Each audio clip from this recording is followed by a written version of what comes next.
Praise the Lord. சுதந்திரிக்கும்படி செய்பவரே ஸ்தோத்திரம் என்று இந்த புதிய நாளிலே நாம் தொடர்போம். உபாகமம் 15ஆம் அதிகாரம் 5வது வசனம் சொல்லுகிறது, உன் தேவனாகிய கர்த்தர் உனக்கு சுதந்திரிக்கும்படி கொடுக்கும் தேசத்தில் உன்னை மென்மேலும் ஆசீர்வதிப்பார். உன் தேவனாகிய கர்த்தர் உனக்கு சொன்னபடியே உன்னை ஆசீர்வதிப்பதினால் நீ அநேகம் ஜாதி கடன் கொடுப்பாய், நீயோ கடன் வாங்குவதில்லை.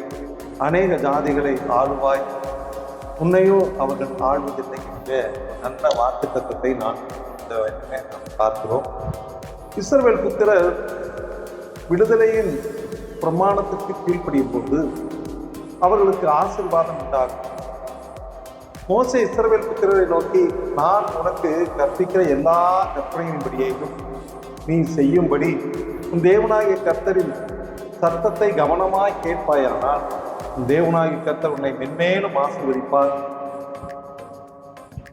கடன் வாங்காமல் கடன் கொடுக்க கர்த்தர் கிருபை செய்வார்.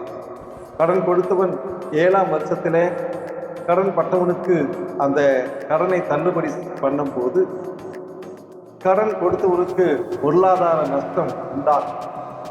ஆனாலும் அவன் கடனை தள்ளுபடி பண்ணுவது கர்த்தருடைய பிரமாணமாய் இருக்கிறது.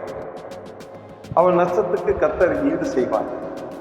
ஆகவே நாம் கடன்களை மன்னிக்கிற சுபாவம் நமக்குள்ளே உண்டாகும். அப்படி கடன்களை மன்னிக்கும் போது நாம் இருக்கின்ற இடத்துல சுதந்திரமாய் இருப்பதற்கு தேவன் அனைத்து பாராட்டுவார். ஆமென்.